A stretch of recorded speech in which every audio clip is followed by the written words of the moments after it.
Assalamualaikum warahmatullahi wabarakatuh, Sobat Obsesi. Waalaikumsalam warahmatullahi wabarakatuh.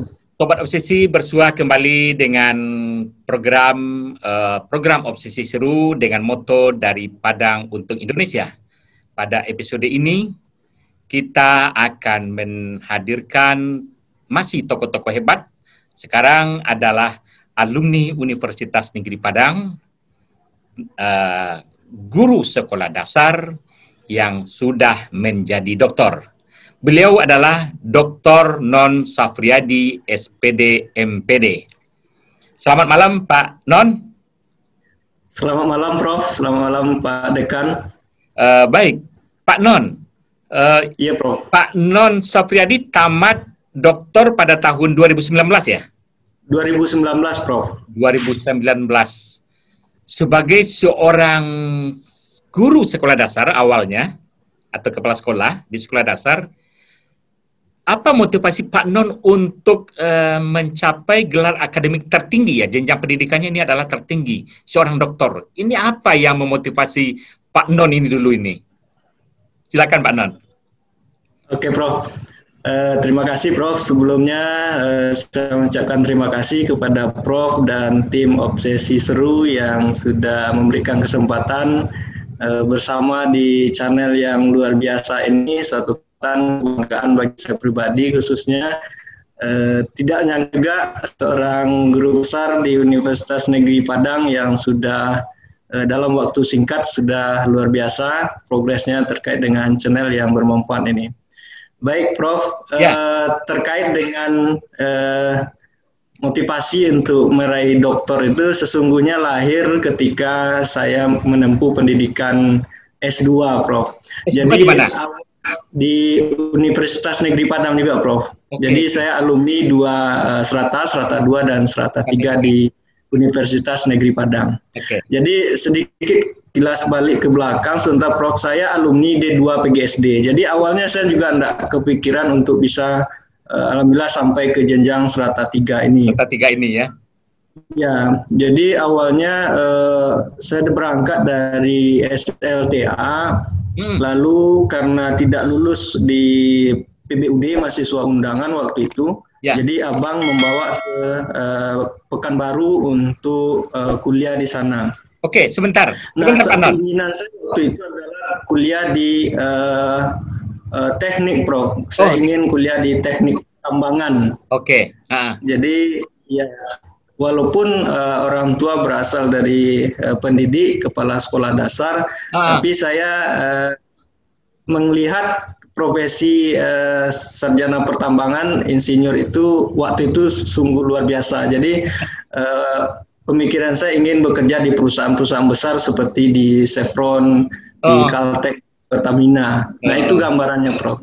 Okay. Tetapi mungkin ya takdir lain saya tidak diterima di Universitas Sriwijaya di jurusan Teknik Pertambangan.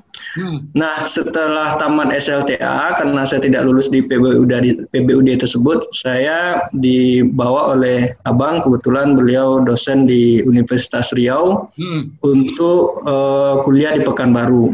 Nah, saat pemilihan jurusan, beliau menanyakan ke saya jurusan apa yang dipilih. Saya juga masih tetap untuk memilih teknik pertambangan, dan karena syaratnya harus ada satu di Pekanbaru, saya ambil ilmu kelautan di Universitas Riau.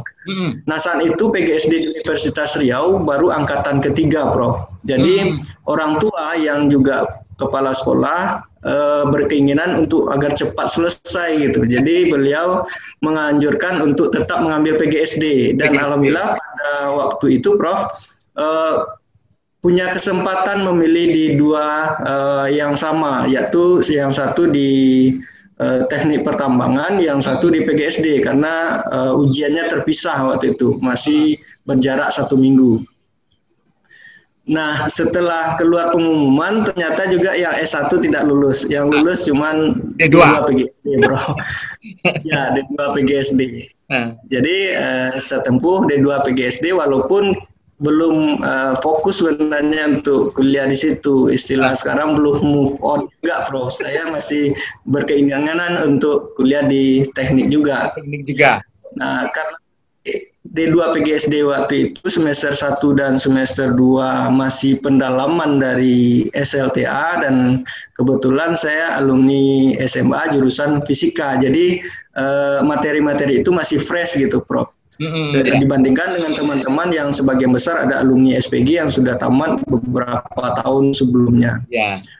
Nah, keinginan itu masih berlanjut sehingga pada semester 2 akhir saya ikut lagi untuk tes SIPEMARU waktu itu, Prof. Tetapi memang tidak masuk lagi, Prof. Saya ikut lagi tes, tapi juga tidak lulus gitu. Dan karena itu mulailah saya berpikir bahwa memang mungkin sudah garisnya di sini. Jadi saya mulai fokus dan alhamdulillah selesai meraih 4 besar di PGSD FK Unri.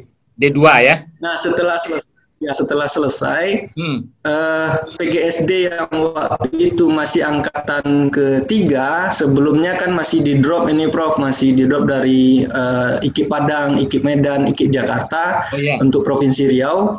Nah, saat itu karena angkatan ketiga, kami langsung dimintakan untuk melengkapi bahan. Jadi tanpa tes waktu itu, Prof. Ya, karena diangkat langsung ya? Ya, tanpa tes, menunggu setahun. Alhamdulillah Januari 97 keluar SK di SPT-kan Juni 97.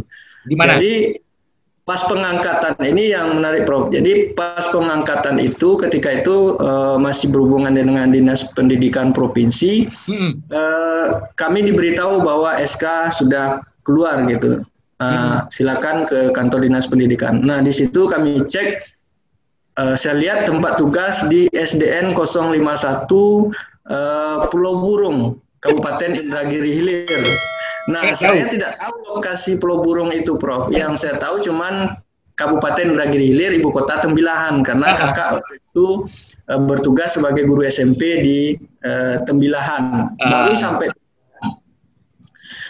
Jadi yang terpikir waktu itu saya tidak akan ngambil karena kita orang bukit, Prof, lalu ditugaskan di daerah perairan, jadi ada kekhawatiran gitu, jadi tidak familiar. Sampaikan ke abang tadi, ke kakak bahwa SK-nya ditempatkan di situ dan saya tidak minat untuk ngambil, biarlah belum keluar SK gitu. Beliau karena tidak juga mengetahui persis daerah tersebut, beliau cari informasi, Prof, dengan rekan beliau sesama dosen yang berasal dari Kabupaten Indragiri Hilir. Nah, ternyata informasinya positif, Prof. Jadi disampaikan oleh rekan beliau bahwa Pulau Burung itu daerah industri, daerahnya cukup maju, ya, daerah industri kelapa, kemudian minyak gitu. Jadi sampaikan ke adiknya Pak Suarman bahwa suruh aja adiknya ke sana karena daerahnya cukup berkembang. Informasi positif itu yang akhirnya juga menjadi pemicu untuk berangkat ke situ. Walaupun sebenarnya enggan juga, Prof. Nah, ditambahkan oleh beliau karena beliau juga seorang dosen di Unri, beliau mengajar di program studi administrasi pendidikan mahasiswa tugas belajar. Jadi beliau menyampaikan di Riau ada program tugas belajar yang dibiayai oleh pemerintah Provinsi Riau, khususnya guru-guru daerah sulit. Lalu beliau menyampaikan mudah-mudahan non bisa mengikuti program itu, karena program itu dibiayai, gaji jalan terus, kemudian ilmu bertambah. Nah, itu yang menjadi motivasi terkuat saya, Prof. Jadi tahun pertama setelah bertugas, saya lapor ke dinas, belum boleh karena belum cukup. Tahun kedua hingga tahun keempat baru memenuhi persyaratan.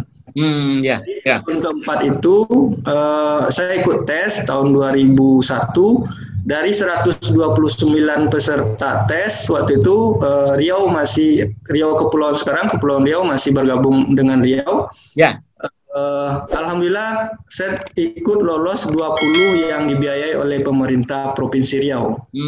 Nah, itulah yang asbabun nuzulnya, awalnya mulailah kuliah di S1 Administrasi Pendidikan FK Unri.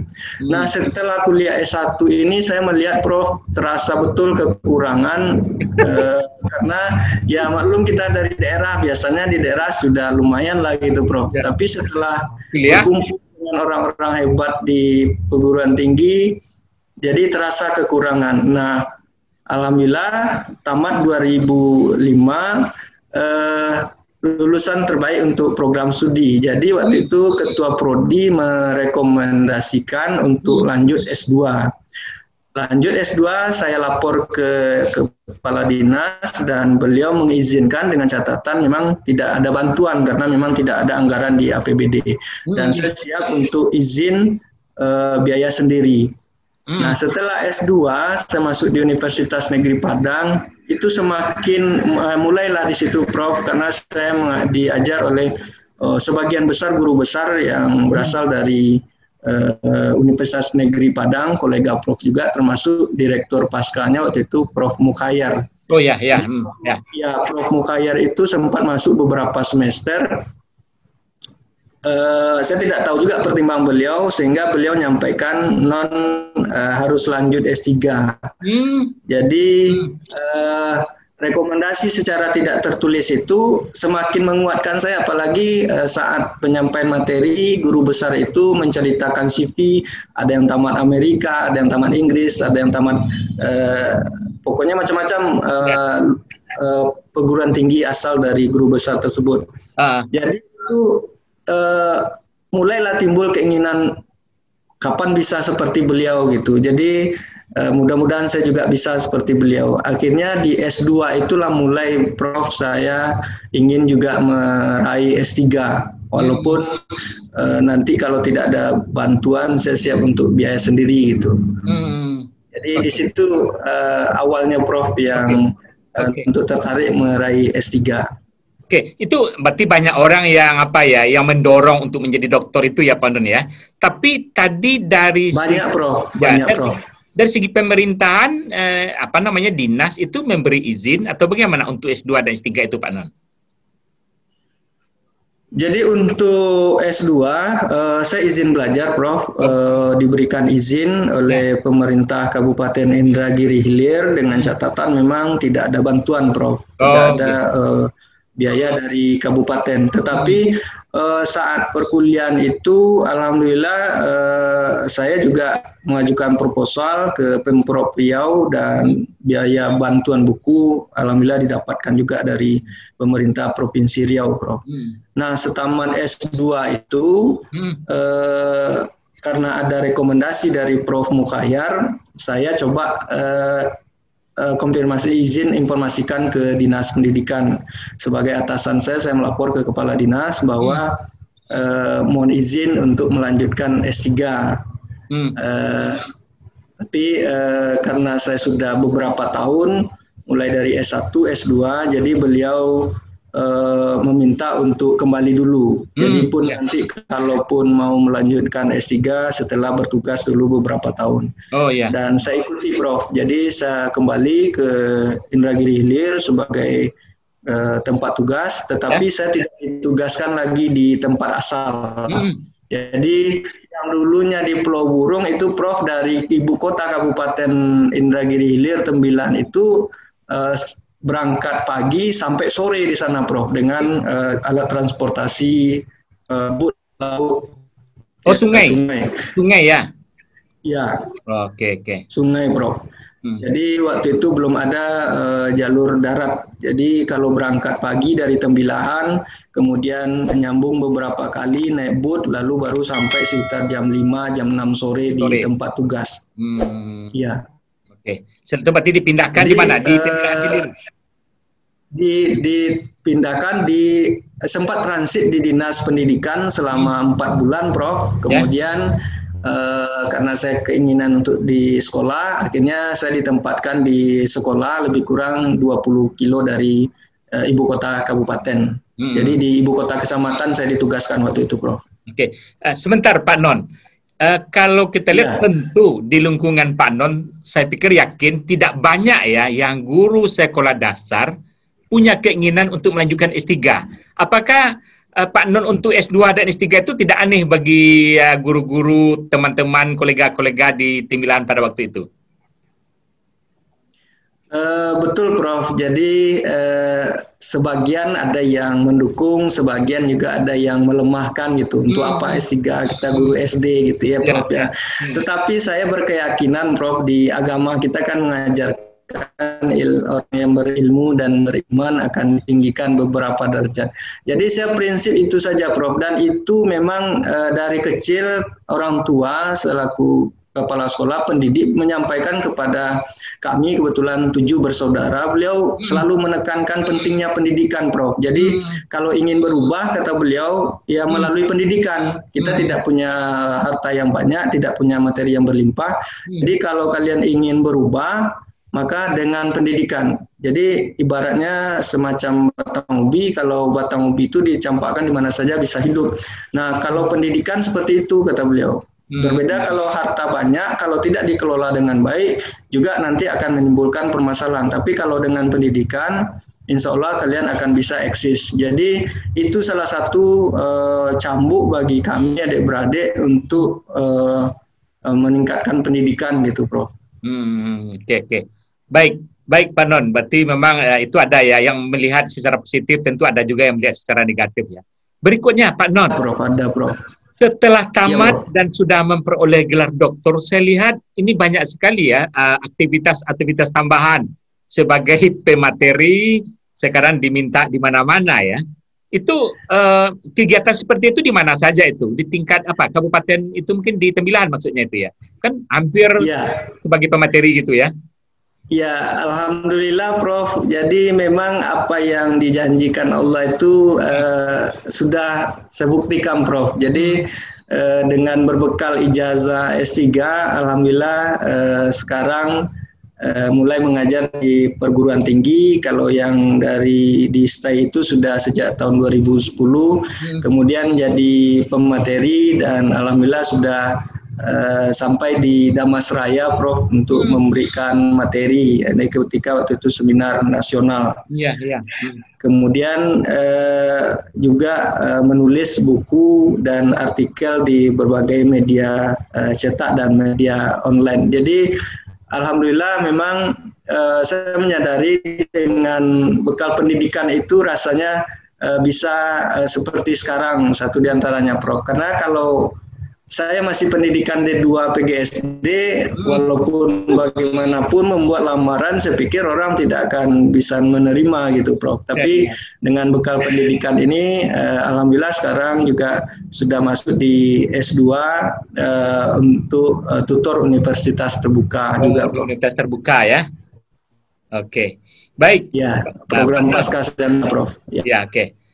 Baik, berikutnya Pak Non, kalau kita lihat perjuangan untuk mendapat doktor itu apakah lancar-lancar saja atau ada juga hal-hal yang apa gitu ya, perjuangan yang sangat dengan perjuangan yang sangat sekali gitu. Apakah lancar saja mungkin?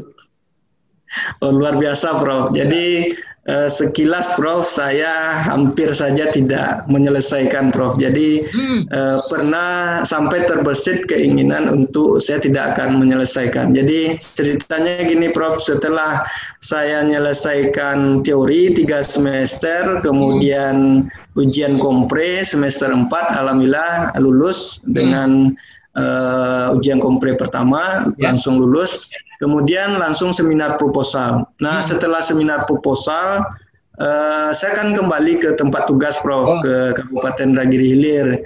Jadi kalau kita sudah kembali ini kan nuansa akademisnya sudah mulai berkurang, Prof. Jadi lingkungan kan lingkungan sekolah dasar, bukan perguruan tinggi yang notabene mungkin nuansa akademisnya mungkin lebih lumayan bagus gitu. Jadi yang kedua, jarak tempuh dari Tembilahan ke Padang itu sudah lumayan, Prof, ya. Jadi kalau menggunakan angkutan umum berangkat sore, pagi baru sampai di Padang. Jadi setelah kembali itu mulailah kendor motivasi, mulailah lemah motivasi. Padahal saya sudah seminar proposal, Prof. Tinggal penelitian gitu. Jadi singkat cerita, karena sudah seperti itu, akhirnya saya sudah malas menyelesaikan, Prof. Sehingga pada suatu waktu kami sekeluarga ke Jakarta. Waktu itu abang yang di Jakarta pulang. dan beliau ke Jakarta tidak ada teman, jadi sehingga kami diajaknya untuk mendampingi bergantian bawa mobil. Nah, di perjalanan beliau menanyakan terkait dengan perkuliahan saya, apakah tidak diselesaikan. Jadi karena saya sudah tidak ingin menyelesaikan, ya saya sampaikan, tidak usah dibahas gitu, karena saya sudah malas, sudah tidak ada keinginan untuk menyelesaikan. Jadi yang memicunya, Prof, ternyata keluarga tidak memberikan seperti itu, menanyakan dan lain sebagainya. Baru di akhir beliau ceritakan semuanya, karena ada kekhawatiran, Prof. Jadi kalau didesak adiknya nanti untuk menyelesaikan, mungkin kalau dari segi materi mungkin mereka bisa bantu, bisa patungan, tetapi kalau dari segi kemampuan nanti dipaksakan ternyata adiknya tidak sanggup, akhirnya nanti stres, ini kan berbahaya untuk keluarga. Jadi itu kekhawatiran kakak-kakak seluruhnya, sehingga mereka tidak paksakan, saya tidak ada menanyakan kapan selesai dan lain sebagainya. Baru mereka sampaikan setelah selesai. Jadi itulah, Prof, pengaruh teman itu luar biasa. Jadi saya mulai bangkit lagi saat salah seorang teman akrab yang sudah saya anggap abang juga, Dr. Arwendria dari UIN Imam Bonjol Padang. Saat itu beliau akan ujian terbuka, jadi beliau menyampaikan saya disuruhnya ke Padang. Nah, saya sampaikan, pikir dulu, saya bilang gitu, saya sudah itu, Prof, sudah agak malas ke kampus gitu. Jadi beliau nyampaikan pokoknya non harus ke Padang. Jadi berulang-ulang disampaikan, Prof. Karena sudah berulang-ulang hampir setiap hari ditelepon, jadi secara ini saya spontan saya sampaikan iya, padahal dalam hati saya juga belum ada keinginan untuk ke Padang. Jadi pikiran saya dengan iya, mudah-mudahan tidak ditanyakan lagi. Jadi itu awalnya, Prof. Sehingga pada hari H-nya, sehari sebelum hari H-nya beliau kontak lagi untuk segera ke Padang. Jadi paginya saya sampaikan ke istri bahwa saya tidak ke Padang, malas ke Padang. Tapi alhamdulillah istri sangat support, beliau nyampaikan pokoknya tetap ke Padang, mudah-mudahan nanti di Padang timbul motivasi untuk menyelesaikan, karena sudah mungkin jumpa dengan teman-teman dan lain sebagainya. Jadi dorongan keluarga, dorongan istri dan anak, sehingga akhirnya saya berangkat sore itu ke Padang. Nah, di Padang, saya karena sudah sekian lama tidak kontak dengan promotor, waktu itu promotornya Pak Profesor Ahmad Fauzan. Jadi, saat saya jumpa di kampus, beliau nanyakan, masih hidup, Non, katanya. Jadi karena sudah lama, Prof, saya tidak kontak beliau. Rupanya beliau juga nanyakan ke teman yang bimbingan beliau. Akhirnya masih, Prof. Jadi nanti setelah Arwendria ujian, jumpai saya di ruangan. Nah, setelah ujian selesai, setelah beliau sholat dan makan siang, lalu kami bertemu, saya dengan beliau 2 orang saja di dalam ruangan. Jadi beliau memberikan nasihat. Saya tahu persis Sinon, sekarang saya tanyakan, Sinon mau selesai atau tidak? Ya, keinginan mau selesai, Prof. Jadi sekarang saya berikan waktu seminggu untuk menggarap bab 4 dan bab 5. Datanya sudah ada sebenarnya, Prof. Hasilnya sudah ada, cuman saya tidak olah gitu. Jadi karena beliau berikan motivasi support yang luar biasa seperti itu, akhirnya saya jawab, insya Allah, Prof, saya siap menyelesaikan. Jadi minggu depan saya tunggu di Padang. Nah, langsung setelah selesai kegiatan itu, sorenya saya langsung ke Tembilan, sampai di Tembilan saya garap lagi, dan memang saya tinggal mengumpulkan saja, Prof, tinggal mengolah lagi, karena datanya sudah ada gitu. Jadi saya satukan, dan alhamdulillah dalam waktu tidak sampai 5 hari saya selesai, saya kembali lagi ke Padang. Jadi itu cikal bakalnya di Padang. Lalu beliau periksa, beliau komentari, kemudian saya perbaiki lagi, dan alhamdulillah tidak terlalu banyak perbaikannya, sehingga saya bisa menyelesaikan di Padang saja. Nah, setelah beliau ACC, lalu promotor 2 dan promotor 3 juga saya hubungi, dan alhamdulillah 3-tiganya ACC. Nah, itulah mulai semangat lagi, Prof. Jadi setelah seminar hasil, tidak lama berselang, lalu ujian tertutup. Nah, saat ujian tertutup itulah saya mulai lagi kendala, Prof. Karena harus salah satu persyaratannya kita kan, Prof, harus terbit di jurnal internasional, ya, berskala Scopus atau Webster atau Thomson. Nah, saya punya itu, gitu, Prof. Jadi ternyata di sebalik kesulitan itu pasti Allah berikan kemudahan, dan saya itu gitu. Jadi di saat saya ujian tertutup, saya penguji eksternalnya minta dari Bengkulu, Profesor Dr. Wahyu Widada MPD, Prof. Jadi beliau, karena saya mengambil kontennya kan pengembangan perangkat pembelajaran matematika. Jadi Prof. Fauzan menganjurkan untuk mencari penguji eksternalnya juga latar belakangnya matematika.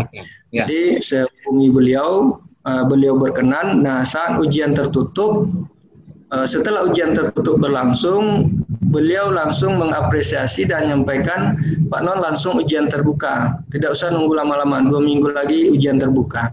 Nah, saya sampaikan itulah permasalahannya, Prof. Untuk ujian terbuka sekarang sudah ada syaratnya harus terbit di jurnal internasional. Jadi saya sampaikan jurnalnya belum ada. Jadi beliau tanyakan artikelnya sudah ada, Prof. Cuman saya tidak tahu mau dikemanakan artikelnya. Iya, dikirim kemana gitu kan. Saya sudah tanya-tanya teman, ada nyampaikan bisa, tetapi dia tidak memastikan waktunya gitu. Ada biayanya 15 juta, ada yang 10 juta gitu.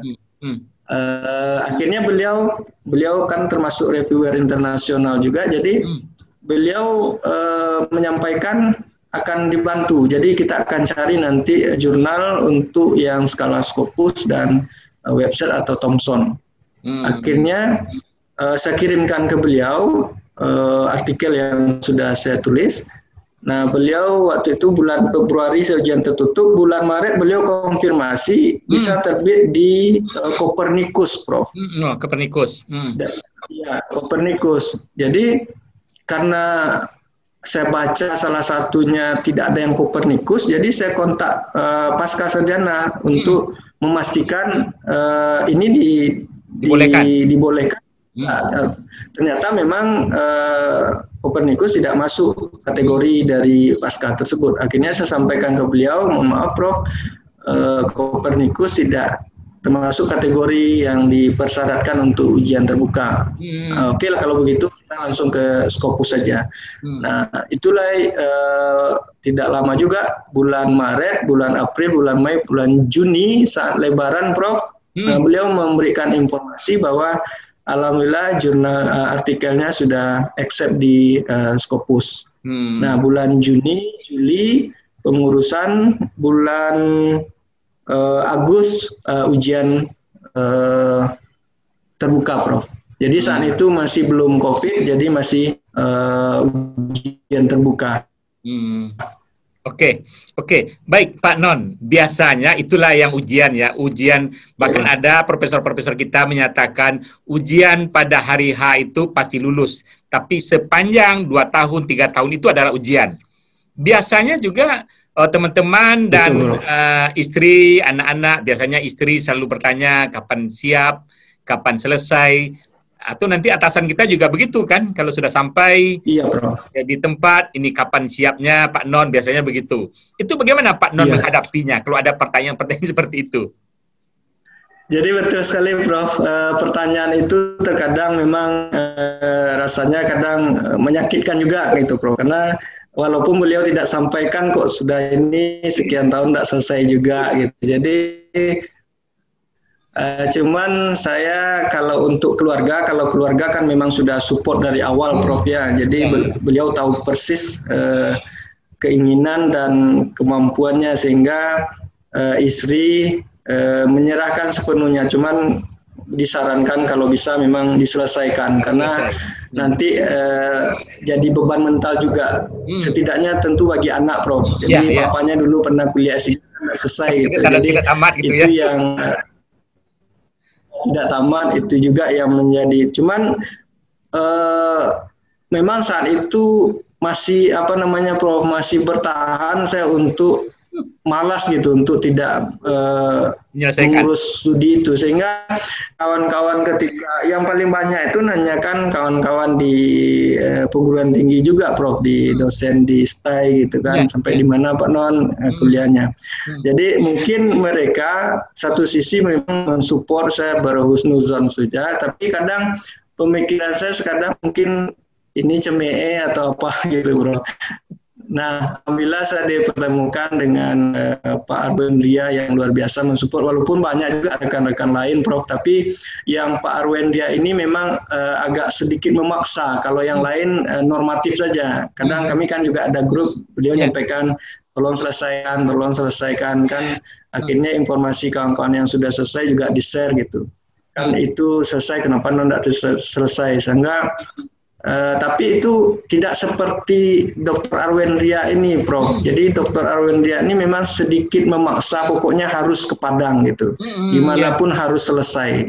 Nah, itu yang ya luar biasa yang saya pikir, sehingga jasa-jasa orang-orang tersebut tidak akan pernah terlupakan rasanya, Prof. Oke. Baik, berikutnya Pak Non. Sekarang apa dampaknya bagi Pak Non secara pribadi atau secara kelembagaan setelah memperoleh gelar doktor ini? Apa dampaknya bagi Pak Non sekarang? Ya, yang pertama, Prof, khususnya bagi saya pribadi, ya saya alhamdulillah diberikan kesempatan seperti ini, jadi memang merasakan juga dampak yang positif. Pertama, dari segi kedinasan, alhamdulillah teman-teman atasan sangat mengapresiasi, Prof, memberikan support, dorongan, dan lain sebagainya. Dan beberapa penghargaan alhamdulillah juga sudah diraih, Prof. Jadi kemudian ada semacam semangat juga untuk mendorong adik-adik mahasiswa gitu, Prof. Jadi saya sampaikan juga kepada adik-adik mahasiswa, bukan untuk sum'ah, bukan untuk berbangga-bangga, tetapi jika ada kemauan, insya Allah ada jalan. Jadi saya meyakini, Prof, kalau dari segi finansial, dari segi hitung-hitungan di atas kertas, karena ya maklum gaji dan tidak ada bantuan untuk S3 waktu itu, rasanya tidak masuk akal gitu, Prof. Tapi alhamdulillah saat kuliah S2, S3, rasanya ada saja jalan rezeki untuk membiayai proses pendidikan tersebut. Bahkan satu kali pernah juga dibantu biaya untuk S3 dari pemerintah Provinsi Riau waktu itu, Prof. Jadi bantuannya itu cukup untuk beberapa semester. Jadi yang tidak disangka-sangka pada saat pendidikan itu ada solusinya yang tidak kita sangka-sangka, Prof. Itulah jalan biasa, jalan hidup kita ya. Pendidikan kita tempuh, kemudian kadang-kadang tidak terpikirkan biayanya, tapi kadang-kadang ada jalan yang yang kita lalui itu, bahwa Allah itu mencarikan jalan gitu ya untuk kita. Pak Non, berikutnya. Iya, Bro. Sekarang kalau kita lihat kan ada beberapa prestasi penghargaan. Itu 2 atau 3 tahun terakhir prestasi apa saja itu yang diperoleh Pak Non? Alhamdulillah menjadi salah satu ASN terbaik, ASN berprestasi di Kabupaten Indragiri Hilir, Prof. Kemudian guru teladan di Kabupaten Indragiri Hilir, kemudian penulis kreatif di Provinsi Riau, penulis kreatif di Kabupaten Indragiri Hilir gitu, Prof. Oke. Ini pertanyaan yang enggak apa ya? Apakah Pak Non saya minta untuk menjawab juga. Pertanyaan mungkin bisa juga sulit, bisa juga tidak sulit. Iya, sudah bergelar doktor. Iya, Bro. Seorang guru SD, sekarang menjabat kepala sekolah. Apakah ada pikiran untuk pindah, untuk mengajar di perguruan tinggi misalnya? Bagaimana menurut Pak Non ini sekarang? Keinginan itu ada, Prof. Apatah lagi, alhamdulillah bulan Maret kemarin, salah seorang keluarga, abang yang nomor 2 yang dosen UNRI itu juga sudah dikukuhkan sebagai guru besar. Jadi memang ada keinginan untuk meraih gelar akademik tertinggi tersebut, Prof. Tapi itu bagaimana kaitannya nanti dengan apa namanya dengan atasan sudah mendapat gelar doktor lalu ditinggalkan sekolah dasar misalnya seperti itu, tidak ada pengabdian yang mestinya di sekolah dasar kan perlu juga dokter-dokter itu kan diperlukan. Ini mau pindah lagi, ditinggalkan lagi. Gimana tuh kira-kira nanti di apa namanya di dinas pendidikan itu seperti apa nanti pikirannya? Alhamdulillah Prof, support luar biasa juga diberikan oleh atasan langsung Kepala Dinas Pendidikan. Kebetulan beliau juga seorang dokter Prof, jadi beliau memang sangat support walaupun berat, tetapi karena ini juga untuk perkembangan, saya pikir kan tidak harus di kabupaten, di provinsi pun nanti kan juga bisa untuk mensupport, mendorong pendidikan gitu. Jadi beliau juga merespon dengan baik Prof, dan saya berterima kasih sekali kepada Bapak Kepala Dinas Pendidikan, Bapak Dr. Haji Muhammad Irwan yang juga memberikan dorongan support untuk melakukan yang terbaik Prof. Tapi ujung-ujungnya ya kita serahkan ke yang di atas saja Prof. Kalau Allah SWT mengizinkan, insya Allah tercapai Prof. Tapi bagaimana kira-kira tanggapan kolega sesama guru, sesama kepala sekolah? Apakah positif kalau seandainya pindah ke perguruan tinggi? Alhamdulillah setakat ini sangat respon, Prof. Jadi mereka sangat memberikan dorongan, memberikan apresiasi, mensupport untuk langkah maju. Jadi bukan berarti meninggalkan, tetapi beliau berharap juga walaupun tidak di sekolah dasar, mungkin perguruan tinggi, setidaknya nanti juga akan bisa memberikan kontribusi positif mungkin dengan sebagai narasumber, kemudian setidaknya mendapatkan informasi di tempat perguruan tinggi yang ditempati gitu Prof. Jadi alhamdulillah dorongan kawan-kawan, respon positif dari kawan-kawan dan atasan juga setakat ini sangat positif Prof. Baik, Pak Non, karya-karya saya lihat sangat banyak ya, artikel di mana-mana ada. Kalau buku penulis sendiri 2 tahun terakhir ini saya lihat ada ya, itu diterbitkan di mana? Apa judulnya, Pak Non?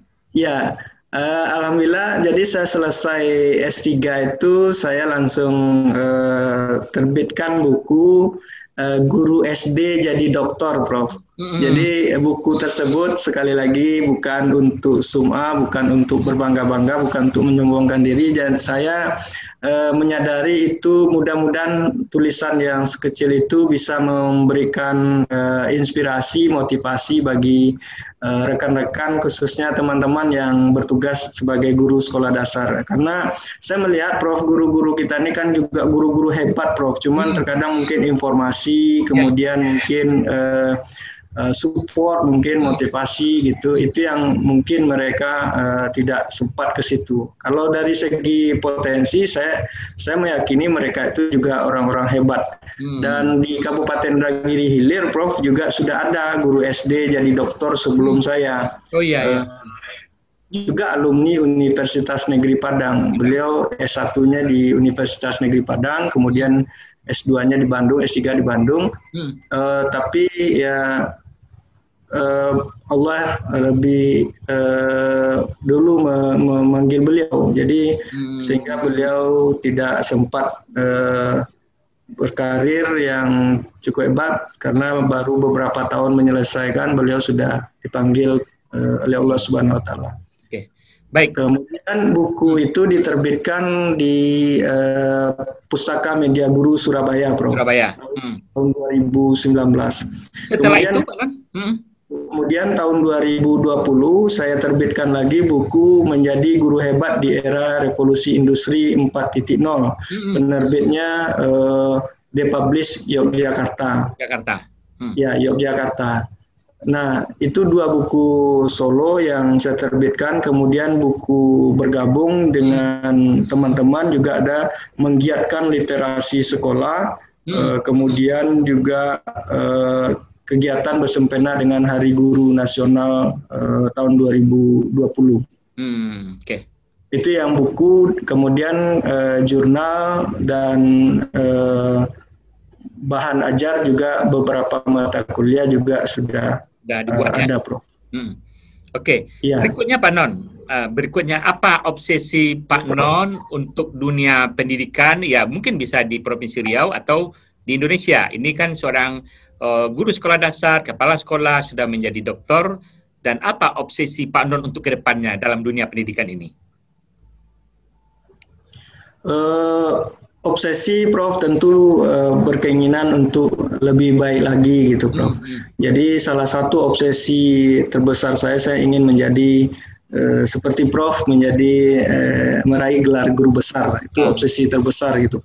Kemudian di samping itu juga saya bercita-cita ingin bagaimana teman-teman khususnya kawan-kawan di sekolah dasar untuk senantiasa tetap mengupgrade pengetahuannya Prof. Jadi harus keluar dari zona nyamannya gitu. Jadi tidak hanya puas dengan pendidikan yang sudah didapatkan hari ini, tetapi senantiasa meningkatkan kualifikasi pendidikan. Apatah lagi sekarang kan untuk mendapatkan S2 tidak harus ke Jakarta, tidak harus ke Jawa, tapi juga sudah ada di provinsi, bahkan sudah ada di kabupaten. Dan yang terakhir juga universitas terbuka juga sudah mengeluarkan program pasca sarjana, bahkan hingga program doktor. Jadi ini salah satu solusi sebenarnya bagi teman-teman, bagi kawan-kawan saya yang bertugas sebagai guru sekolah dasar, guru SMP dan SMA untuk untuk senantiasa bisa mengupgrade, apalagi dengan kondisi sekarang, Prof. Jadi saya terinspirasi dengan salah satu ungkapan dari seorang pakar pendidikan itu, Glickman, bahwa untuk menjadi profesional itu kan harus dibutuhkan dua syarat. Satu namanya motivasi, yang kedua kemampuan. Nah, saya pikir itu salah satu hal yang mesti dilakukan untuk meningkatkan, senantiasa memperbarui kompetensi kita untuk bisa bersaing dengan pendidikan di daerah-daerah atau negara-negara maju, Prof. Oke, baik Pak Non, terima kasih perbincangan kita dalam topik guru sekolah dasar sudah menjadi doktor. Mudah-mudahan ini bermanfaat bagi sobat obsesi dimanapun berada, dan ini adalah hal yang sangat istimewa. Karena harapan kita tentu ada kemajuan bagi Pak Non maupun juga bagi dunia pendidikan di Provinsi Riau atau juga di Sumatera Barat.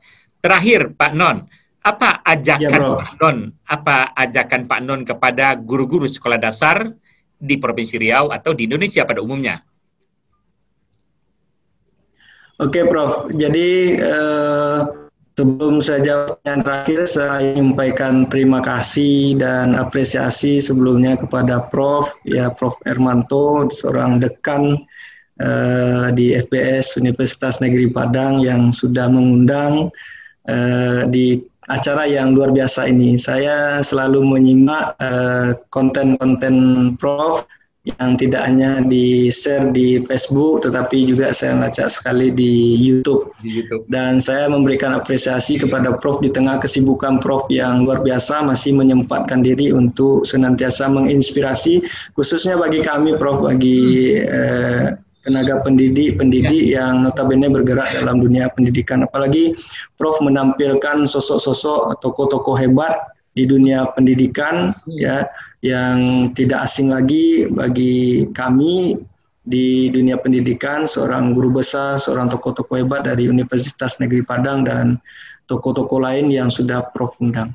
Jadi ajakan saya Prof terkait dengan pertanyaan Prof yang terakhir tadi, tentu saja Prof, ketika kita ingin eksis, ingin meningkatkan kualitas pembelajaran khususnya di tempat kita mengajar, tentu kita juga harus didukung oleh kompetensi.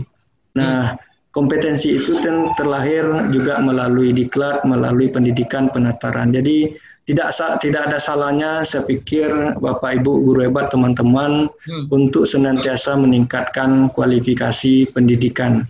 Apatah lagi hari ini di tengah arus globalisasi, di tengah teknologi yang cukup maju, ketika kita tidak mampu menyesuaikan, tentu kita akan semakin ditinggalkan.